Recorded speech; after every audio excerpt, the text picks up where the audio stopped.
Thomas and the Dinosaurs. This is a story about Thomas the Tank Engine and the time he came face to face with a dinosaur.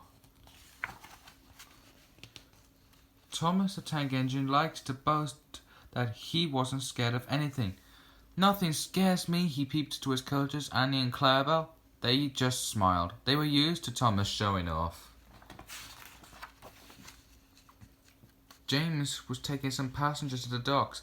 "Peep, peep," tooted Thomas as he sped past. "Made you jump," laughed Thomas as he disappeared into the distance. James was not pleased. But Thomas was having too much fun. "I'm going to give Percy a scare," he laughed to himself when he saw Percy resting in the sheds. "Peep, peep." Percy was jolted awake. He was not pleased. That evening, the Fat Controller had an important job for Thomas. He needed him to work through the night, delivering supplies to the workmen.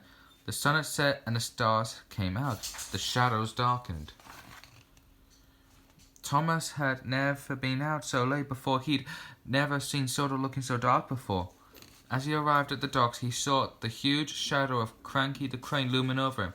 It gave him quite a fright, but he saw something even more terrifying. Out of sea, a horned creature seemed to be attacking a ship. Thomas didn't wait to see what happened next. "Help! Help!" he puffed as he steamed back to the sheds. But James and Percy wouldn't listen to Thomas. "You're just trying to scare us again," they cried. Thomas didn't sleep at all well that night. The next night, it was James who was sent out to make deliveries. As he went past the docks, he caught sight of a gigantic mouth full of sharp teeth. "Help! Help!" he puffed as he wheezed away from the monster as fast as he could. Percy had never heard Thomas and James's tales of monsters, but he didn't believe them. "They're just trying to scare me," he said to himself bravely as he set out the next evening to deliver the night mail. But as he got close to the docks, a huge shadow fell across the tracks. What Percy saw took all his puff away, but he didn't steam away. Instead, he looked again. The gigantic creature wasn't moving at all. It wasn't breathing. It wasn't real. Percy let out a relieved puff of steam and went on his way. He'd never felt so big and brave before. The next morning, the Fat Controller went to speak to the engines.